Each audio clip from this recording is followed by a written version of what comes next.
Hi!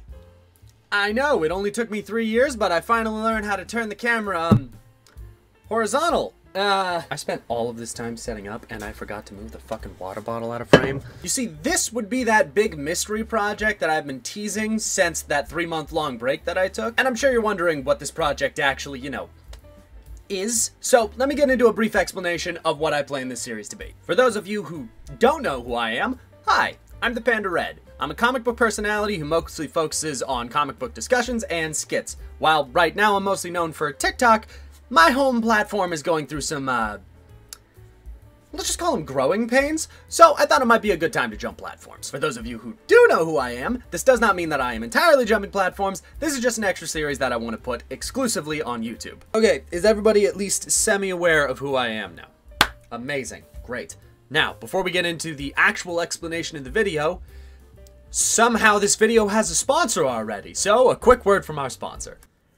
So, somebody on the raid team has to be like precognition or something, because I told nobody that I was making this video, yet somehow it's still sponsored by Raid Shadow Legends. So we've all been on YouTube a little while, right? We all know who Raid is. The completely free-to-play mobile RPG with over 80 million downloads, 650 plus champions for you to collect and customize, and graphics that rival that of some consoles. Well, this April, Raid is going on an egg hunt. But we're not just hunting for normal eggs, we're gonna be hunting for dragon eggs. Just download Raid Shadow Legends using the links below, copy your in-game player ID, and then head over to egghunt.polarium.com from April 14th to May 15th. If you enter your player ID, you get to journey through a flaming portal to embark on an exciting AR adventure. You scour the dragon's lair using your phone, and if you find the hidden egg, you'll be in the chance to win amazing in-game items and even real-life prizes, ranging from legendary raid champions to Amazon gift cards with a total value of $20,000. While this event is mostly for new players, existing raid players can join in on the excellent, get it, excellent, because the dragon did, whatever, fun as well. Go to egghunt.polarium.com and you'll find a special promo code that everyone can use to earn a small gift in-game. And speaking of gifts, Raid recently celebrated its 4th anniversary, holy crap! And as a celebration of that 4th anniversary, Raid actually asked me if I could make a dinner party out of 4 champions of my choosing. Any champions that I desired. And honestly, if I was to make a dinner party out of any of them, it would probably be the 4 champions that have carried me through the entire game so far. Which means that my dinner party would probably consist of the Dark Elf Kale, a Necromancer, and essentially the leader of my party. As well as War Priest of the Sacred Order, who kind of acts like our Paladin, being able to deal out a ton of damage but also heal my party when it's needed. As well as Prosecutor, the closest thing that I can give to a rogue, who is from the High Elf faction, as well as the Crusader, also from the Sacred Order, who really just acts as a really good tank character for me. With all of this exciting stuff and more coming to Raid, if you're not playing already, then what are you waiting for? Use my link in the description or scan my QR code to get insane bonuses. We're talking an epic champion Drake from the Lizardmen faction, and other useful things like energy refills or skill tomes or XP boosters.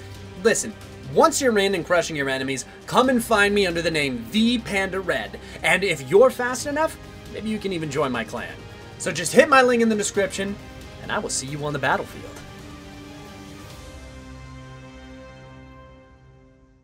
Now, for the more eagle-eyed viewers in the audience, you probably realize that the title of this video is the Comic Book Book Club. You see, it's called that because that's what it is. This is going to be a series of me working through the shelf. The shelf is every graphic novel and trade paperback that I currently own. Every 2 weeks, I'm going to pick a comic off of that shelf, I'm going to read it, and I'm going to give you my thoughts and opinions. Some of these books I have read, most of them I have not. All of the comics on this shelf are on a Google document that you can find in my link tree. Now, sure, I guess by some stretch of the imagination, you could possibly say that this suspiciously sounds like a way for me to work through my to-be-read list while forcing a way for it to be monetized into the middle of it. So here's how the Patreon comes into effect. After I post each video, I am going to put up a vote on Patreon. On that vote, there are going to be 3 books. Whichever book wins that vote will be the one that I cover next. So go follow me on Patreon if you want to be able to influence the outcome of the series. I would also like to state out front, I am only going to be covering books that I personally have on the shelf. So if there's a specific comic that you want me to review and it is not on the shelf, remember, there's a Google Doc, it's got all the comics that are on there. It's not on there, send it to me, and it'll be added to the roster. It might not be in the following week's video, it might not be the next book that I cover, but it'll be added to the shelf, meaning that eventually it will be got to. So, that's a lot of words. Here's the TLDR of the entire situation. This series is a comic book club. I am going to be working through the shelf by picking one comic every 2 weeks and basically giving a review of it. You can influence what comic that I read on the Patreon by voting on what book I cover next. Overall, I have one goal for this series. This is a comic book club. I want everybody to be able to enjoy comics. If you are on my Patreon, you will know what comic I'm covering next, and if you have the ability, I encourage you to read along. I encourage you to show up to the video with just as much knowledge as I have, and then you can discuss in the comments, or potentially on my Patreon, or potentially on my Discord, your thoughts on the book, like a book club. Okay, do we all get the point? We ready to roll into episode 1? Alright, roll the intro. Welcome, everybody, to the first episode of the Comic Book Club. I have been working on this show for 3 months and still have not figured out a tagline. Today we are going to be covering a book that actually has a very special place in my heart because I honestly think it is one of the best runs for this specific character ever. Yes, I know, I'm starting the series that was basically pitched as me working my way through my TBR list by covering a book I've already read. It was forever ago, cut me some slack. The first book that we are going to cover is Deadpool. Deadpool. The Good, the Bad, and the Ugly by Brian Posehn and Gary Duggan with art by Declan Shavley and Scott Koblish. First book that I'm ever going to cover, and I picked a bunch of names that I don't know off the top of my head. Now, I read this comic forever ago. I read this when I think was in middle school, and I only just got it as a birthday present this year. I have said my entire life of being a Deadpool fan that this is my favorite Deadpool comic of all time. Now, given I have not read it since I initially read it, so that was Panda of 15 years of age deciding that this is the absolute best run on a character that he had only recently gotten into. But from what I remember, Posehn and Duggan are two of my favorite writers on Deadpool, and from what I remember of the series, I really think that they understand Deadpool is a character better than most writers do. Their books end up having a lot of cameos, they have a lot of other characters that pop in and out. They're not afraid to actually take the fact that they're in the Marvel universe and run with it. However, they're also not afraid to go into the darker side effects of being a character like, let's say, Deadpool. And Posehn being a comedian absolutely helps with the comedy of these stories, and just so you guys are fully aware of how these stories usually play out, in a more recent X-Men comic, it's revealed that Deadpool has a grudge against Brian Posehn for the shit he puts him through in the books that he wrote. Now, even though this is my self-reported favorite Deadpool comic of all time, I honestly cannot remember the plot of this entire story off of the top of my head. I remember a few certain parts that I'm not going to spoil until I go into the plot synopsis, but I don't exactly remember all that happens in this book. I remember a few key moments, I remember a few key images, and that's about it. So I am kind of going in with a fresh eye. I just have nostalgia goggles for this one. So I'm really hoping that it lives up to the nostalgia and I'm not about to burn down my favorite book that I have of this character. I will say that before we get started, this is volume 3 of a series. I'll probably explain essentially what happens in volumes 1 and 2, just kind of a brief run through when I get into the plot synopsis of this book. But you are going into the middle of a character's story arc and going from there. This is not volume 1, I'm not starting fresh with something. This is my favorite story arc for a character, and it just so happens to be the middle of that character's story. But with all of that out of the way, I think I have all of my intro information about this book covered, so let's get into it. Okay, I just finished reading this, like, maybe 3 minutes ago. Initial thoughts out the gate. Fuck, that book is sad. Holy shit. Just immediately after reading it, I maintain that Part of that book is my favorite Deadpool story to ever be told. I will also say that it is incredibly depressing and not for everybody. And the first half's kind of weird. Holy shit, that book is very sad, but really, really good. Okay, I'm gonna write out the plot synopsis real quick. I'll see you guys in a minute. Okay, I am back. It is like 4 or 5 days later. I have written the synopsis. Scarlett is also here. Hello!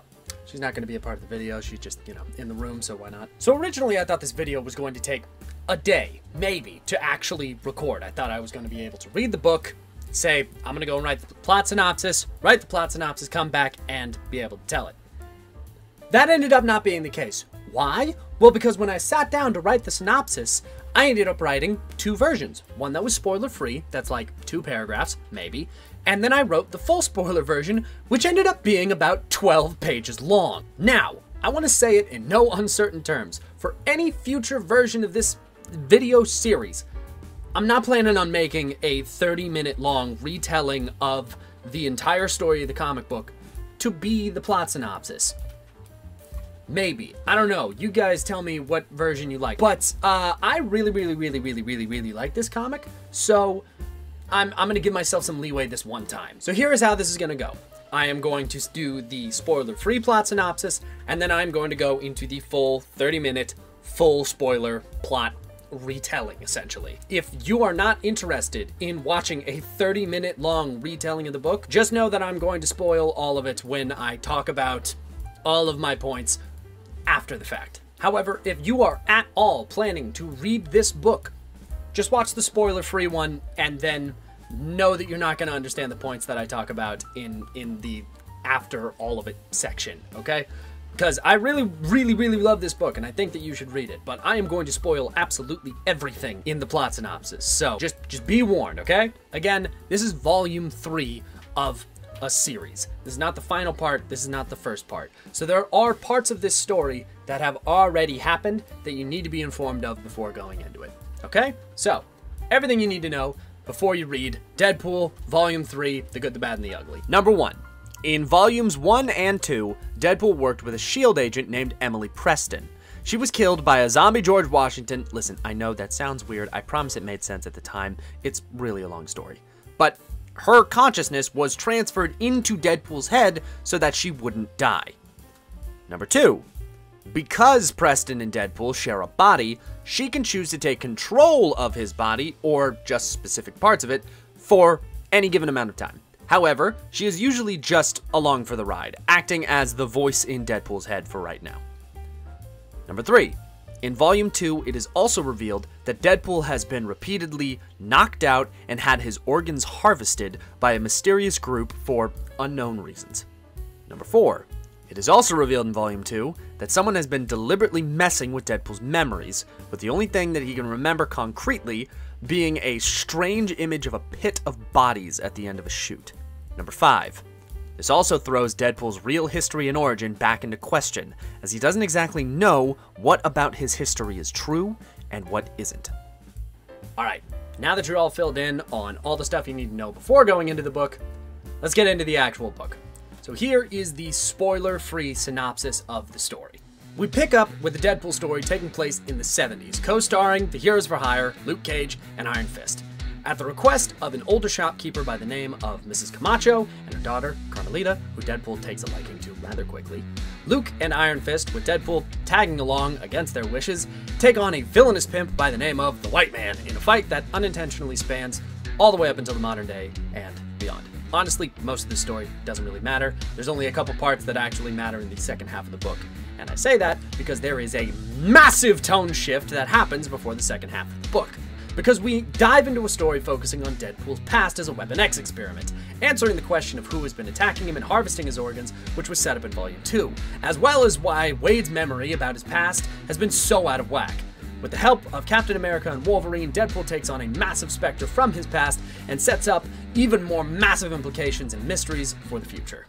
Now, that was really short, wasn't it? Kind of felt like the back of a book blurb. That's because there is a lot of spoilers that are in the back half of this book. There's a lot of twists, there's a lot of turns, there's a lot of stuff that I can't really get into without spoiling massive developments or really fucking up the tone of the book. I wouldn't really describe what I just read as being accurate to how the book portrays it. So I hope you stick around for the spoiler section. If not, I will see you in the after spoiler conversation. I gotta come up with a better name for that. But I will see you then. So listen, enjoy. I hope you like it. Alright, so the first chapter of this book seems like it's unimportant. And to be perfectly honest, for the most part it is. But it does set up some very important future plot points, so I can't exactly just skip it. However, I will go a bit faster through it because it is mostly just a side story. We start with a letter from the editor explaining that the entire creative team is exhausted or otherwise tied up. So the first story we're going to be seeing is an old comic from the 70s that the man, be that Stan Lee or the powers that be, we will never know, had apparently shelved for some reason.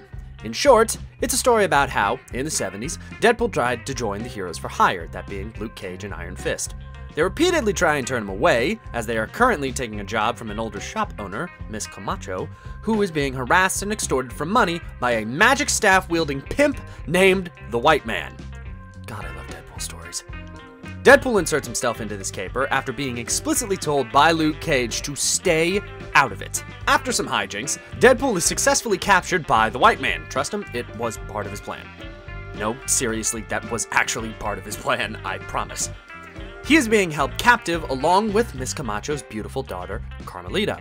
And, at her request, they begin to, pass the time.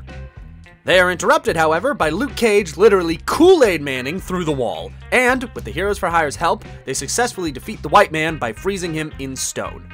As they all wrap up their victory, Wade requests a celebratory kiss from Carmelita. Taking off his mask, and apparently surprising Luke Cage, who thought he was black, Carmelita, refuses, which admittedly hurts Wade's feelings quite a lot.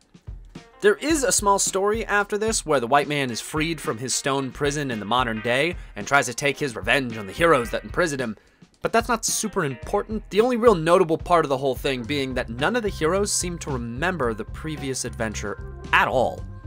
Needless to say, they refreeze the villain and the day is won, with all the heroes going their separate ways. Deadpool saying that he's going to get some food. Okay, are we all filled in on the tone of the story so far? Sort of a wacky, fun adventure of Deadpool exploring parts of his past in a sort of fun and self-referential way? Great. Throw all that out. Now the real story begins. On his way to get food, Deadpool is approached by a woman that you would recognize if you had read Volume 2. This is the woman that distracted Deadpool before he was attacked, sedated, and had his organs harvested, a fact that Preston remembers as well, telling Deadpool what's about to happen. Wade pulls out a mysterious syringe and plunges it into his chest, seemingly acting like adrenaline as he is able to tank multiple of the tranq darts they shoot at him. He slaughters his attackers and stops the woman from taking herself out with a pill. She barely reacts. She knows she doesn't have long. He asks her what she knows and who her boss is. She responds that they've done this maybe 7 times in the past 2 years alone, and that she has no idea what happens to his bits once they're cut from him. All she knows is that it probably has something to do with his healing factor and the name of the man who hired her. Butler. The moment after she says his name, she's taken out by a sniper who escapes into a helicopter. Deadpool gives chase, but it's no use. The sniper radios his boss and tells him that Deadpool is onto them. That's it then. We had a good run. The free-range Deadpool experiment is over. Let's bring him home. Call up 2 TAC teams. He knows about us now. This isn't gonna be pleasant. That was 4 pages! That was only 4 pages in the back of an issue where the main plot was resolved by a middle schooler punching a white pimp from the 70s in the balls! The tone is officially shifted. Welcome to Deadpool. The good, the bad, and the ugly. Part 1. Then, 2 men are in what seems to be a lab. The one in the suit questions why, after curing a man of his cancer, he was washed out of the program. The scientist assures the suited man that the man was far too mentally unstable. That even with his cancer cured, and his healing factor activated, he was, quote, as good as dead when he walked in. They are trying to make super soldiers, not cure cancer after all. The suited man refutes this, though, saying that they simply gave up on the man. The scientist reaffirms that what they did with his body might have been special, but his mind was garbage. And he already told all of this to Department K. I am no longer with Department K. An armed man walks in and asks the suited man if they're bringing back their now lost test subject. The suited man refuses, saying that the Weapon X program already proved that keeping their subjects under sedation is not a viable long-term solution, and to simply survey the escaped test subject for now. He also asks for his beloved to be brought in and placed in the tank in his office. Now, Butler looks into the tank holding his beloved. He apologizes for the time it's taking to cure her. He tells her that Mommy would be so proud of how she's hanging on. And as he lies atop her tank, he tells her that he loves her. We find Deadpool breaking into a hotel, talking to Preston about how he's decently sure that the abductions are related to the Weapon Plus program. This is based solely on his women's intuition, which he probably has to have now that he has a rideshare with Preston in his head, right? He makes his way to Wolverine's room, where he finds him in a bed, and asks if he's been being followed, and if he knows a man named Butler from their Weapon Plus days. Wolverine tells Deadpool no, and if someone was following Wade, then it simply comes with the life he chooses to live. In more or less words, he essentially tells Wade, "Go fuck yourself." Deadpool takes the hint. He says bye to Storm on his way out. After a pause, she says it back. Asking Captain America goes just about as smoothly. He says he knows nothing about it, but recommends that Wade seek psychiatric help. They both blow him off. He knew they would. While trying to figure out what to do next, Wade implants some sort of device, the same color as the shot from earlier, in his thigh. Then he's off to find a place to sleep. Preston hates that they have to sleep like this. She misses her family. Who the hell chooses to sleep in a crime scene? But Wade knows this is the only place that they can rest, where there are no neighbors to put at risk. With the people who are after him still out there, they're a walking danger zone. But they're not alone. Someone else is here. Wolverine. He followed Deadpool after their meeting earlier, and he was right. He's being followed, and they're here, right now, but together, they can stop them.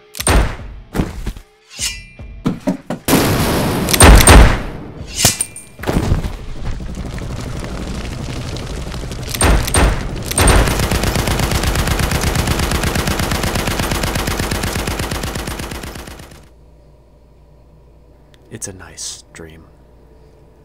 Butler's team found Deadpool sleeping in that crime scene. Logan never came. Wade never even had a chance to fight them. Butler doesn't bother starting the clock for when to wake their returning patient. He's never leaving.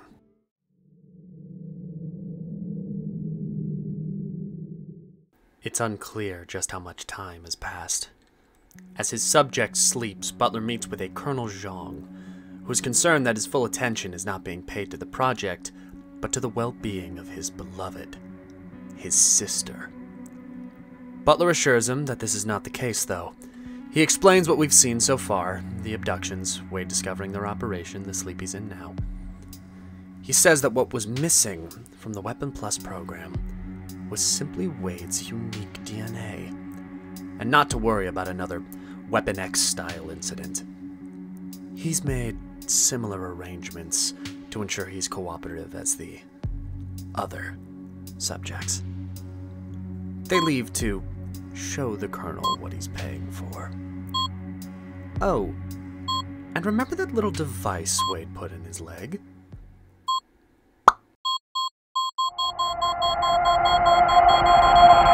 One massacre later, and Wade is up and about. After reading what they've been pumping him with, Preston tells Wade that it was an experimental drug meant for astronauts to help alleviate the issues caused by long-term suspended animation, but that it also was used as a military drug because of its side effects of completely wiping memories from the user's mind. Deadpool makes his way to the surface with the intention to call S.H.I.E.L.D., only to realize that that's not really going to be an option. He's in North Korea, and all he has is a gun and a stolen lab coat. But he sees what looks like a camp, and he has an idea. But so does Butler. Butler comes out and agrees to answer Deadpool's questions, which can apparently all be found at the camp. He claims that they supposedly stopped experimenting on Wade once they cured his cancer, and all they've done since is collect tissue samples. Wade is by far the most prolific organ donor in human history. Wade's DNA can apparently be used to graft essentially any X gene onto any person, with the small side effect that they also gain Wade's trademark skin condition. Butler has seemingly created his own X-Men out of Deadpool and a group of innocent people. Seeing this, Wade threatens to kill Butler, but Butler says that if he does that, then his family is good as dead. Wade laughs and says that he doesn't have a family. Preston tells Deadpool to cut and run, but Butler refutes Wade's claim. He says that Wade does indeed have a family. It's the one that he started by impregnating Carmelita Camacho. He then shoots Deadpool in the head. Deadpool! Deadpool! Wake up! I can't hear you or feel your body. I'm scared. I think he shot us in the head. How long does your brain take to grow back anyway? Wade, why am I here and you're not? I know you can hear me. I can feel our fingers and toes tingle. Your body is doing its work. Now your mind has to follow. Listen, I know Butler just threw you for a loop, but we don't even know if he's telling the truth. I'm worried Terry is dating. You don't think he'd date anyone, do you? Fine. Stay in the back seat. You think I've never dealt with a sulking child? I have a son and I bought the wrong damn Power Ranger for his birthday. This is nothing. Deadpool, you may be very content to stay hidden away in this hole, but I have a family. They need me back. Why is this happening? You've always been a fighter, so fight right now. We make a good team, Wade. I need you to stick with me just a little while longer. Okay, Deadpool. Stand down. I'm gonna get us out of here somehow. I never thought I would live to see Wade Wilson, the quitter. After days of pleading with Deadpool to wake up, Deadpool tells Preston that he thinks his daughter's name is Eleanor. He can't remember much, but he does remember that. Carmelita had asked Deadpool for child support, and he had simply laughed her off. Nothing that he created could be so beautiful. It's then when one of Butler's test subjects comes to rescue Deadpool. He's been made to emulate Nightcrawler, who, by the way, is currently dead in the comics.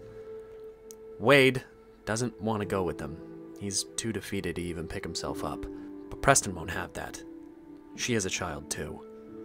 And if Deadpool never leaves, she never sees him again.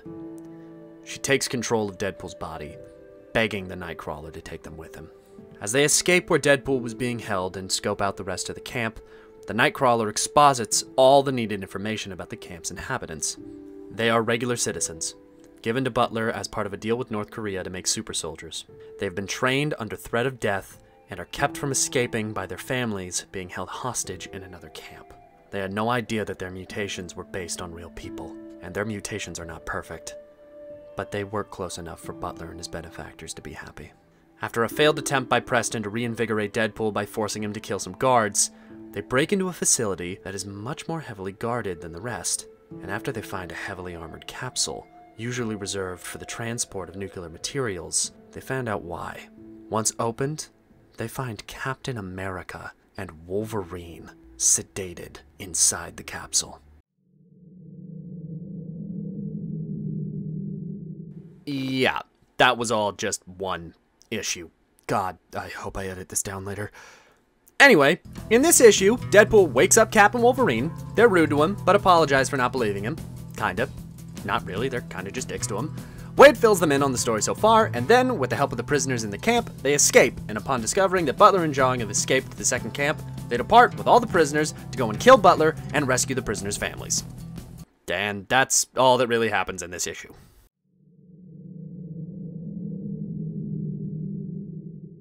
After arriving at the second camp, the group tries to figure out a way to get in, and unfortunately for everybody, Deadpool has an idea.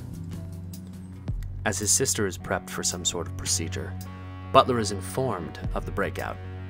Zhang is livid, but Butler is not worried. Not because Deadpool isn't a threat, but because after he cures his sister, none of this really matters anymore. Deadpool is only a means to an end for him, nothing more. So his escape from the camp and possibly the country means nothing to him. Except for the fact that the guards supposedly caught Deadpool just outside the gate to this camp. Confused, Zhang and Butler go to investigate.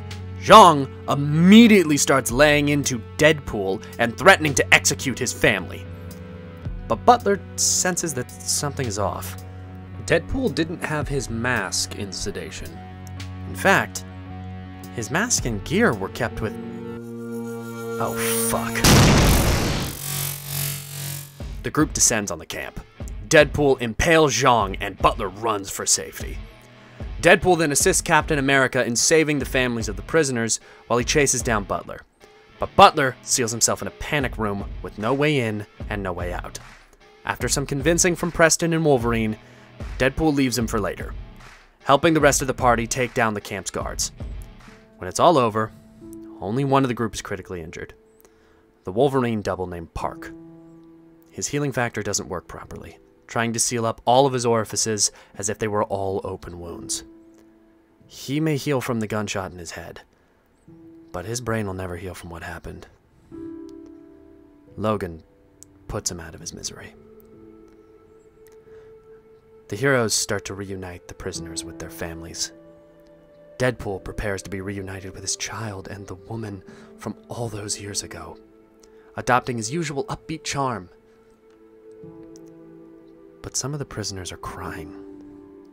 Some are shambling away wordlessly. Cap has seen this before. So has Logan. They say Wade has too. He's a soldier, after all. But he doesn't remember like they do. Well, not fully, anyway. Wolverine offers to scout ahead for Wade's family, an offer that Deadpool refuses out of hand. Logan smells something on the wind. He tells Wade to stay. It's then that Deadpool realizes what has happened. He refuses and starts toward the field of smoke the families came from. Logan begs, truly apologizing for not having come earlier, but Deadpool tells him to leave him alone and continues forward. He calls their names to no response. Carmelita, Eleanor. They had to have made it out. They had to have. He finds a pit. He begins to scream. He found Carmelita. He starts to panic. He just wanted to help her after all, and frantically begins searching the mass grave. His daughter could be in there, but he doesn't find her. Wolverine and Cap pull him out. Deadpool remembering Luke's words from all the way in the beginning. Luke told me to stay out of it. He begins to sob. Butler finishes the procedure on his sister inside the panic room. He's called the North Korean military. They'll be safe soon.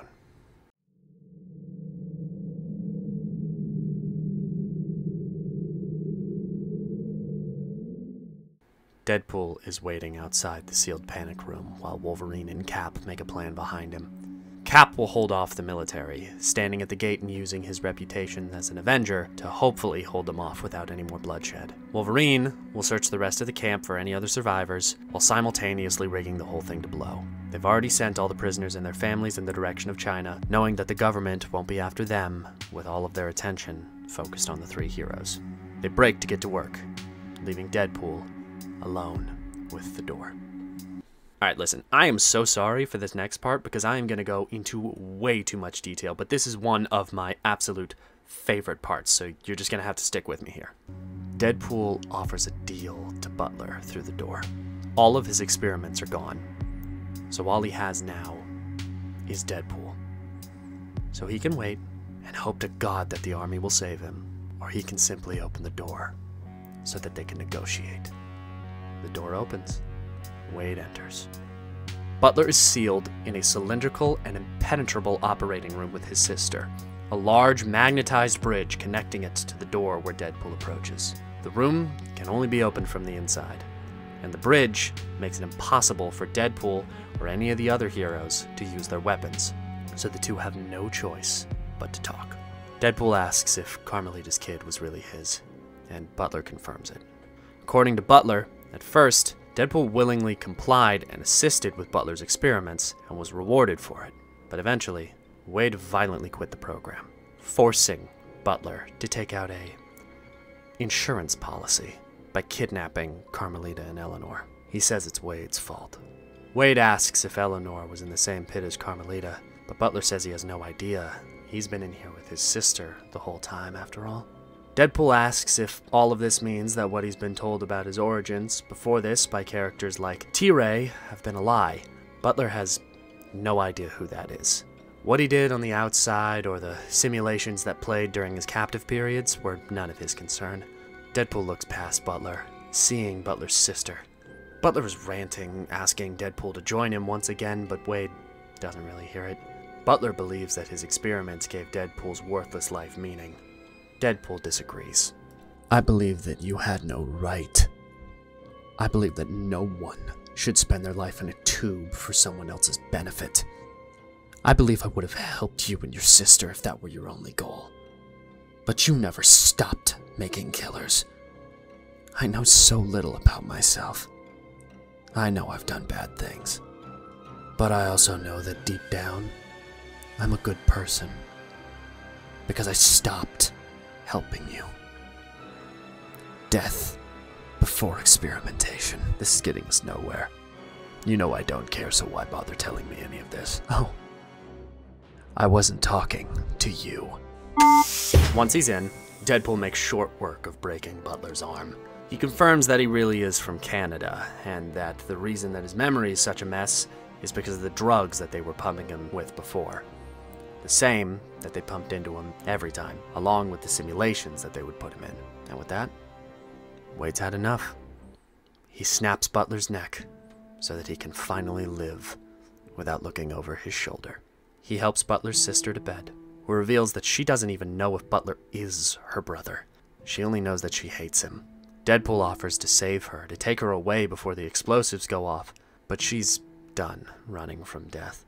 She wants this. Preston has Deadpool collect some evidence from the scene to run an investigation on him later, and with that, they depart. Meeting back up with Cap and Logan, the three simply walk through the North Korean army lines, the soldiers being too scared about what could possibly happen. Logan gives Deadpool the honors of blowing the facility. He does. Finally, putting this chapter of his life behind him. Roughly a week later, in Tokyo, the three Weapon Plus experiments say their goodbyes.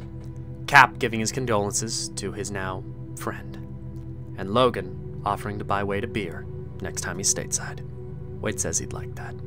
Preston asks Wade if it's the first time that he's loved and lost.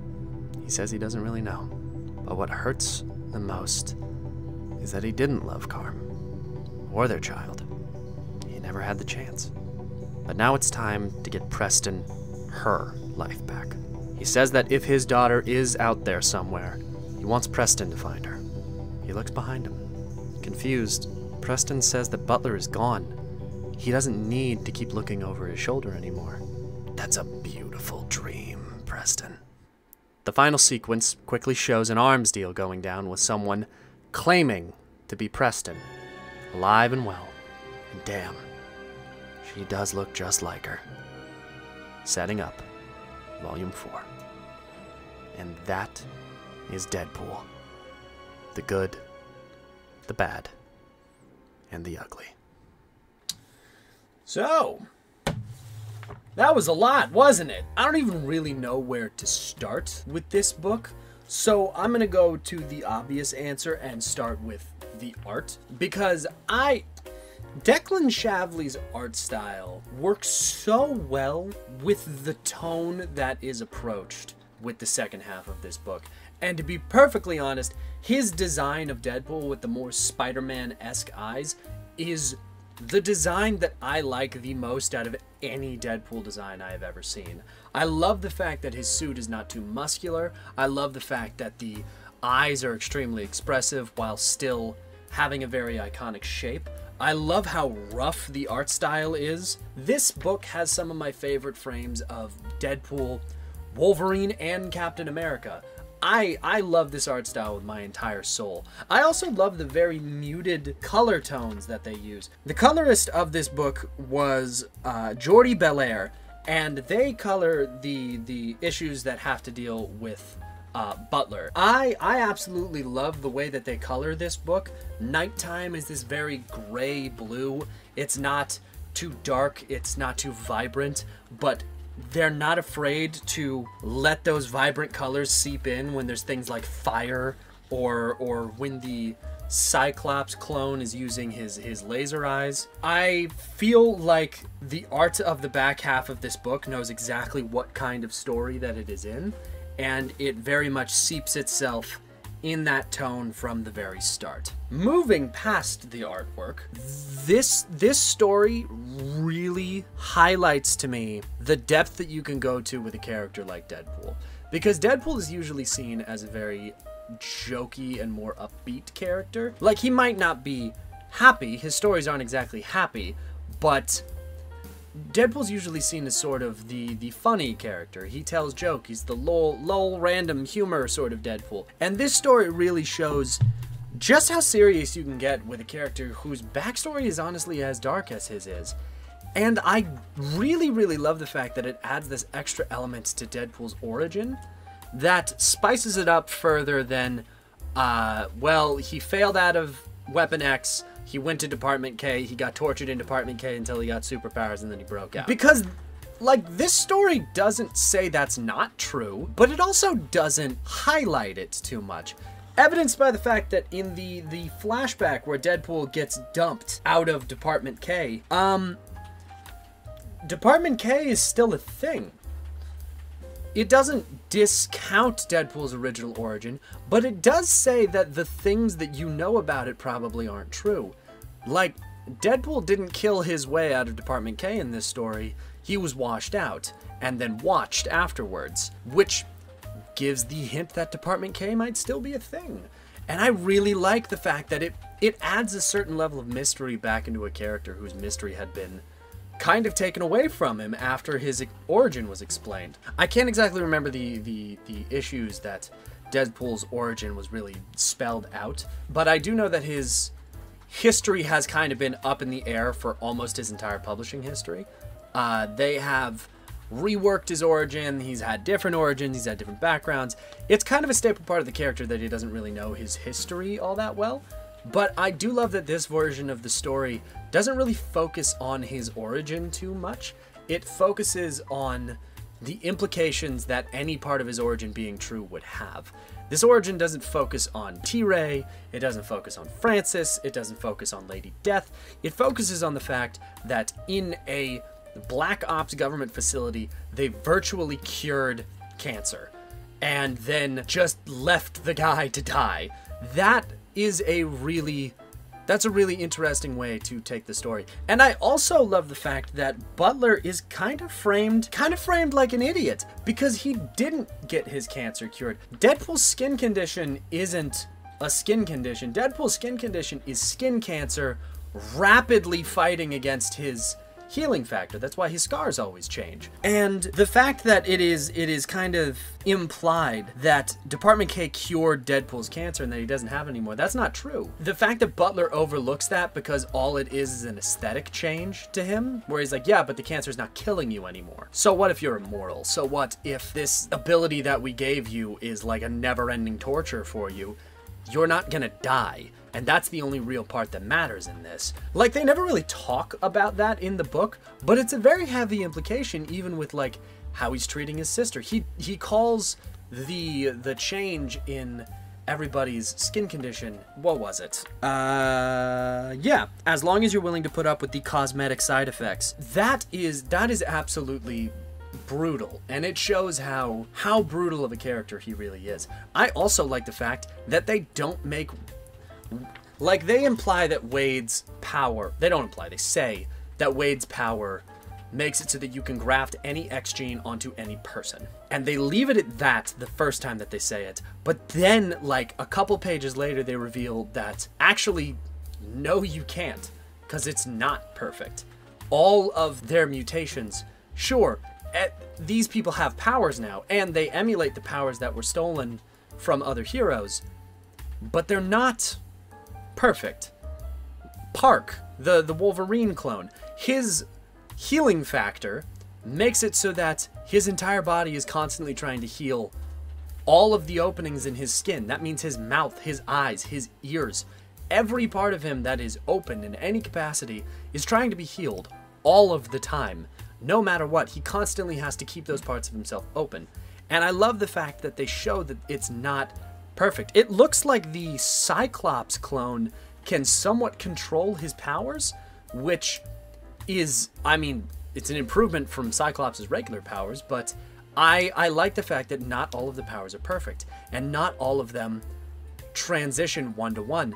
Nightcrawler's clone is able to teleport, and he's able to teleport with a passenger. However, the passenger always dies. Sometimes they don't come back, sometimes they teleport in with him, but inside of something.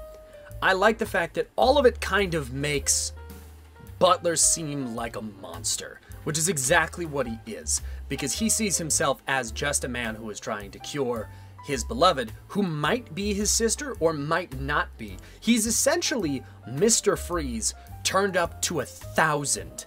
And I absolutely love that. I also like the fact that it doesn't discount other parts of Deadpool's origin. Those are all still part of him. Characters like T-Ray, characters like Francis, characters that have an integral part in his history, all are still there, but like Butler says, they might just be simulations. They might just be parts of his history that his mind made up. But also, he lives in the Marvel Universe. Fantastical shit happens all the time. They might be true or they might be false, and it is up to really anybody to decide. It opens up that avenue that I always talk about, which is everybody's canon is different, and this book essentially makes that 100% true. Whatever story you decide to be true in Deadpool's history, congratulations, it is true, and everything else can be a simulation. None of it could be simulations. All of it could be simulations. I think it's a really good part of how Poston and Duggan really dealt with the fact that they were changing a good part of Deadpool's origin while still being able to move forward and still act like all of the history is still there while all of it is subsequently changed as well. Now, the huge elephant in the room, Deadpool has a daughter now, or potentially. It's revealed later, spoiler alert, that he does have a daughter. Ellie is alive. She becomes a major player in other stories. But I really like this entry into Deadpool's canon. I think it adds a lot to him as a character. I think it adds a lot to him that means something to him. And I think that it adds a lot to his emotional maturity, that he knows that he isn't the one to be able to watch after the child. If that child is alive, one, he doesn't believe that he is the person who should watch after her. He thinks that Preston should find her. And two, he doesn't think that anything that he is a part of the creation of can be beautiful or worthwhile. And I think that adds a lot of maturity and depth to the character, aside from his usual, like, jokey, annoying self. I think that's really cool, and I think it's really cool that they included it as part of this story with Deadpool. I also think it is really nice that Carmelita isn't really made to be a big character. She is just one person from an adventure that nobody remembers, and that has lasting side effects for the rest of Deadpool's life. And I think that that is a really cool way to introduce a character where living the life that he does has massive consequences. He doesn't get to act like they don't happen.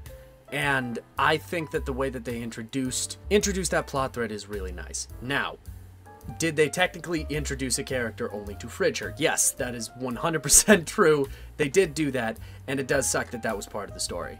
But I think that it is a part of specifically a character like Deadpool's life that it makes sense.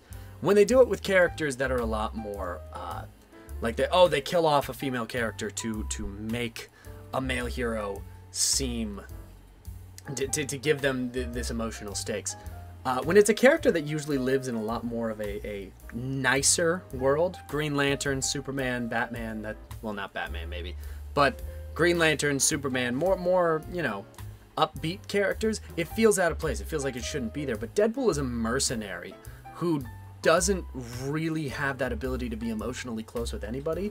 So the fact that this person attached to him and he didn't know what to do with it, I think is it doesn't make it better, but it makes it more understandable. However, I would have loved Carmelita to live so that we could actually meet her and actually know her, apart from what I'm assuming is actually a simulation, seeing as nobody actually remembers the adventure that everybody had. I really wish that she would have been able to live so that we could learn more about her later. I know she appears in a couple more flashbacks later down the line. Specifically the scene that he talks about where she hit up Deadpool for child support and showed him Eleanor. That turns out to be true, and they show it in a flashback. I really wish that we would have been able to meet her and know her for longer than she appeared in the book, because she really only appears for like 3 pages before she dies and she becomes emotional leverage for Deadpool. I do really like the characterization of Captain America and Wolverine in this book, because both of them treat Wade exactly how the canon treats Wade,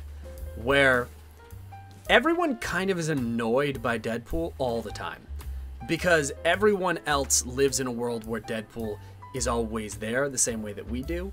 In the sense of, like, I know comic fans are usually annoyed by Deadpool fans because Deadpool fans have that sort of lol random sort of humor.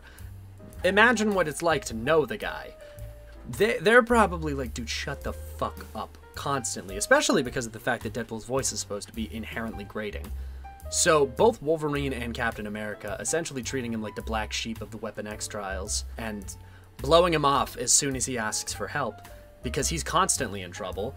And of course he's constantly in trouble. He's a mercenary. That's what he does. I think that makes a lot of sense for both of them. And the fact that they immediately, as soon as they see that, no, this is real and it's not just Deadpool, it's bad shit is happening to a lot of people and then they need to be saved. The fact that they immediately kick into action after that, I really enjoyed that as well. You got to see a sort of teacher side to Wolverine, because in this point in the comics, I think he's the headmaster of the Jean Grey Institute for Gifted Youngsters, where he's kind of coaching the prisoners as they're breaking out.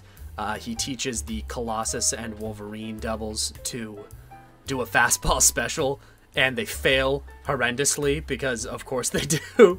Not everybody is prepped in how to throw a human. I also really like the fact that he forms this bond with Park as they are escaping, because he knows what it's like to be a Wolverine. Captain America immediately takes a leader position. Deadpool kind of like snaps at him in the end, where they are preparing to go and like fight Butler, and they're trying to figure out what to do next. He kind of snaps at him when Cap says he's going to stay at the gate. He's going to stay up top while Wolverine and Deadpool go into Butler's base.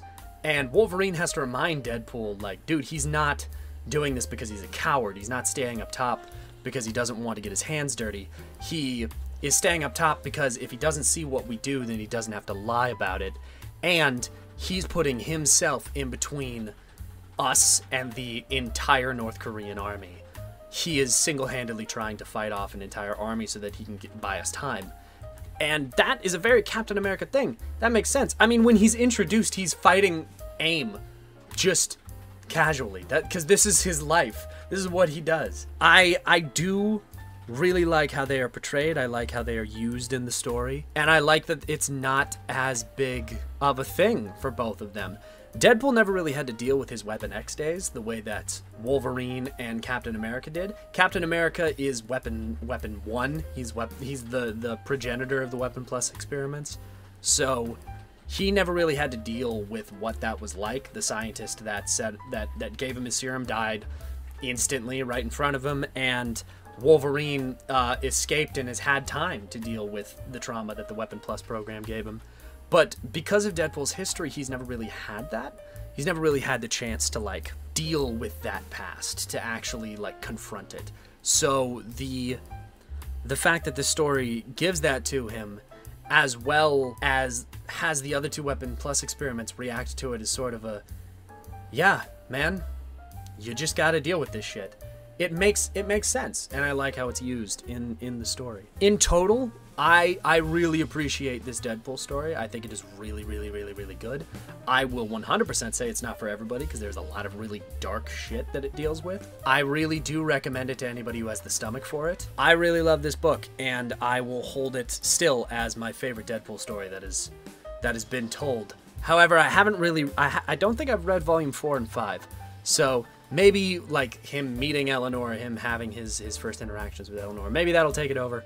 But for now, this is my favorite Deadpool story, and I really, really like it. So yeah, I think that'll about wrap up the review. So I hope you guys enjoyed my almost hour-long review of a book that takes up less space on a shelf than like a composition book. I do have a bit of a surprise for you guys though, because my top tier patrons will already know that I secretly posted a poll a little while ago, and I actually showed the results of that poll in this video, and I doubt that anybody really caught it.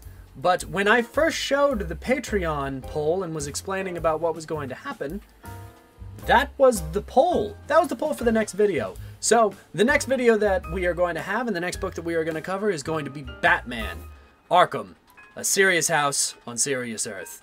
So I hope you guys enjoyed. I hope you guys will stick around for the next video. And I'll see you guys next time. Oh my god. Oh my god, it's finally done.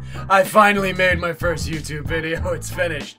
Oh my god. Okay, thank you. Thank you to all of my lovely patrons. Amanda Barnstead, Andrell Lanowitz, Annaliza B, Background Joshua, Bill Bro, Brandon Laney, Carol Cowett, Danny Walker, Dark Nimbus, Devin Nicholas, Dee Dee, Dragon Fang, Fuck Me Ray Bradbury, Fireball Sensei, Gas Boss Gate Light Girl Keep, Jacob Safel, Jeffrey of Isles, Jenny Chanti, Kai Demon AXB, Cat Q, Katie Hawkins, Magu, Nixie Shimo, Pandora A, Pinchy Mugray, Raymond Villasana, Righteous Duke, Ricky Tiki Davi, Sandra Wallace, Tangled Web, The Holy Kuroda, T.S. Famder, Ultraviolet, Wofu Badge 2, as well as all of my other lovely, lovely, lovely, lovely patrons.